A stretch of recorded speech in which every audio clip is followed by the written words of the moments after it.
กันปรำเพกเปบูนกาปรำที่จะได้เรียงเลยคือคือการดักในจุ่มเป็นแต่ยังกับจุ่มเป็นตั้งแต่ยังดักตักของคนสมมติออกอย่างนี้บ่าจุ่มเป็นซัวบองโอนวิชาการสกอร์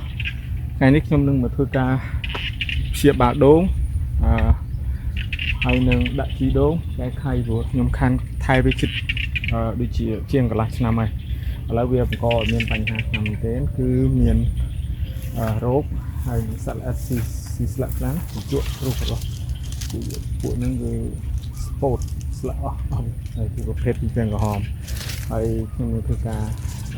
cái khay hay nâng chia bá hay nâng thua vì lượng đón tiền mà chúng ta mới đón khía giờ mà thưa ca sầm hạt đố hơi nâng cắt này kia chèn và vậy cắt sài nên chế hạt kia là vậy hay chèn ở cái nút lô ở cái lan qua chặt bàn lại rồi giờ mình pro cắt cái tê kia đi làm tiền đó đây là thưa ca cắt được giàu đấy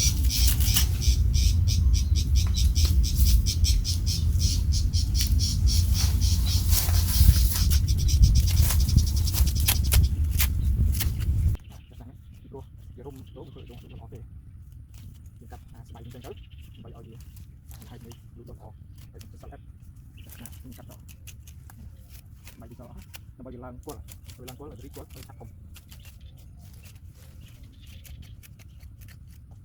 bảy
chúng dương ban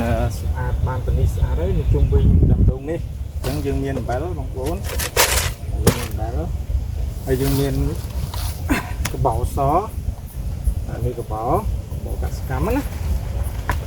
hay dương miền nắm chịu sạch trai cô đầm má trai cô đầm má là nó không shop cho mình cái này chứ bằng vốn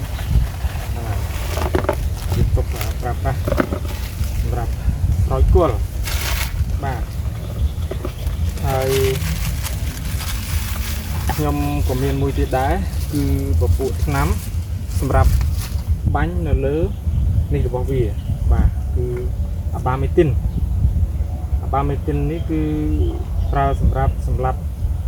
ពពួកពីងពាំងក្រហមដែលវាជក់ស្លឹកឬអីណាស្លឹករុក្ខរបស់នេះហ្នឹងបាទចឹងត្រូវប្រើឲ្យដំណាក់កាលនេះត្រូវប្រើបាទហើយ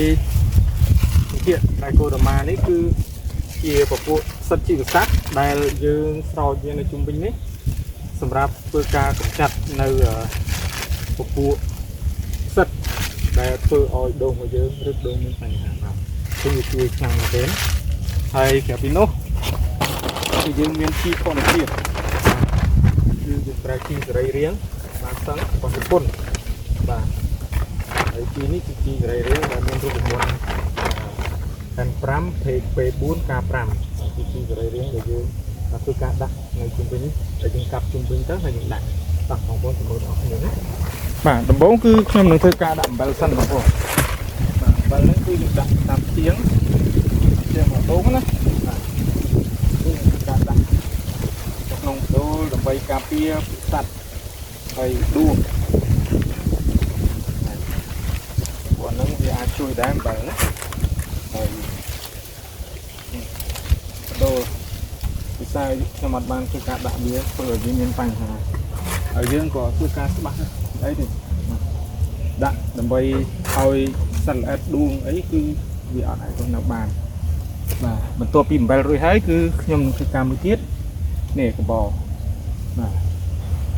កបោនេះគឺយើងបាច1គល់1គីឡូទៅបាទ1គល់1គីឡូក៏ដែរទៅ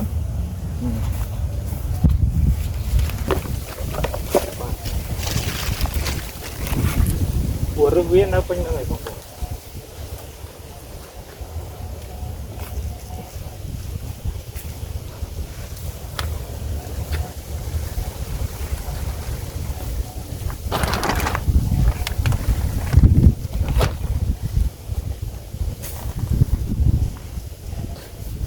ហើយវាអត់មានបញ្ហាប៉ះពាល់ដល់ដូងទេបងកបោនេះបាទបន្តមកទៀតគឺខ្ញុំនឹងធ្វើការដាក់ជីប៉ុន្តែមុននឹងដាក់ជីគឺ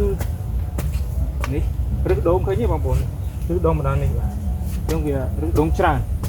អញ្ចឹងខ្ញុំនឹងធ្វើការជីកជុំវិញពួកដូងទៅដើម្បីការដាក់ជីបាទឥឡូវរឹសវាច្រើនមែនទែន